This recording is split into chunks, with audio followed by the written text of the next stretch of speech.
Betugile ocheti shakoye tawa u. Na Tiospaye mitrawa. Na tiwahe unkitrawa pikile na Tiospaye he titwa chatum kupi. Na heli tima he Tiospaye unkitraki matro kroki prapi.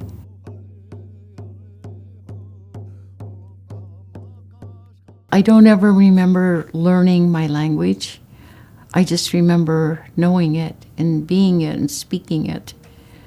Within the last 10 years on Pine Ridge, there were 2,000 Lakota speakers that were fluent in every way. 10 years later, there are 1,200 of us left. If we lose the language, how are our children going to know who they are? If we lose our language, what are they going to know about the feeling of being Oglala? When I was first born, my great-grandfather, Robert Afraid of Bear, was still alive. And because he couldn't say my name, Antonia or Loretta, he called me El Etua. And what it means is always looking for things, always wanting to know what's going on. He was very, very hard of hearing. And so we had to yell at him when we're going to talk to him. And so he would always drop everything and he would listen when he would see me coming.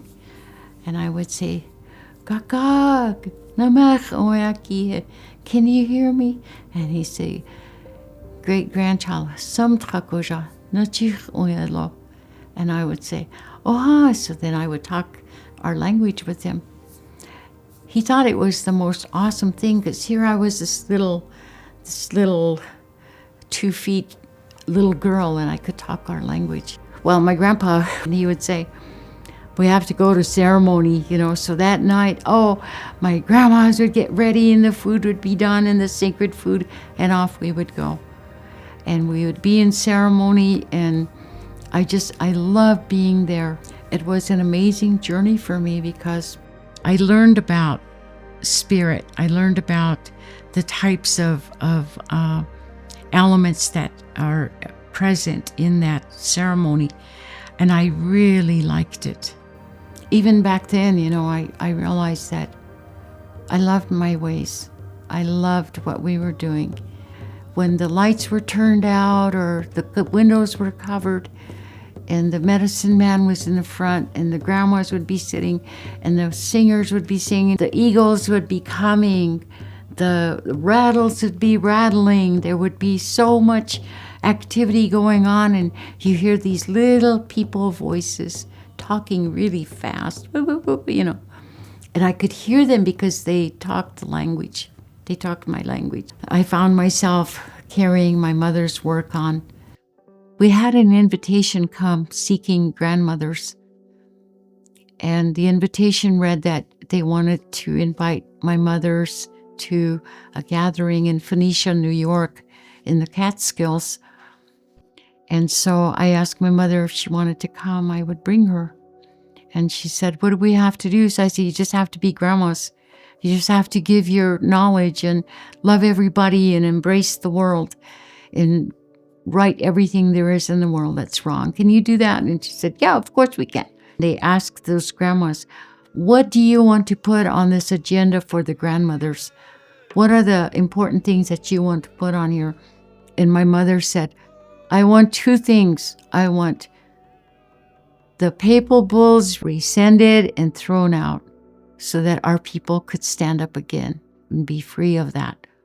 And the second thing, I want the Black Hills returned, the stewardship of the Black Hills returned back to my people before I die.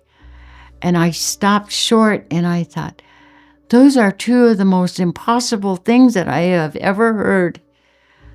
And I thought, oh my God, Mom, what are you saying? All the things that we were taught about kinship and having a heart for everybody, generosity, and having the wisdom to know and understand life, and then having the big mind to grasp and to work everything in your life so that everything comes up balanced.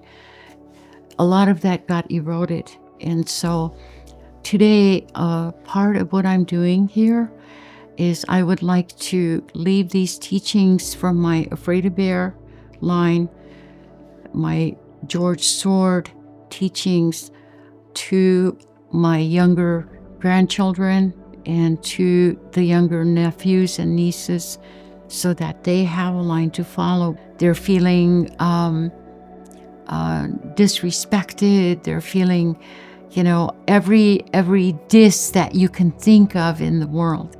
That's how my people feel, because we've had to put a lid on everything. It's hard to be a Native person because there are so many elements that are so unique and belong to our people that we have to stand for. And so I've always taken that stand. I liked who I am because my grandparents gave me that confidence and gave me that the beauty of always be proud of who you are. The teachings of these sacred things are not for us to keep. They're for us to give.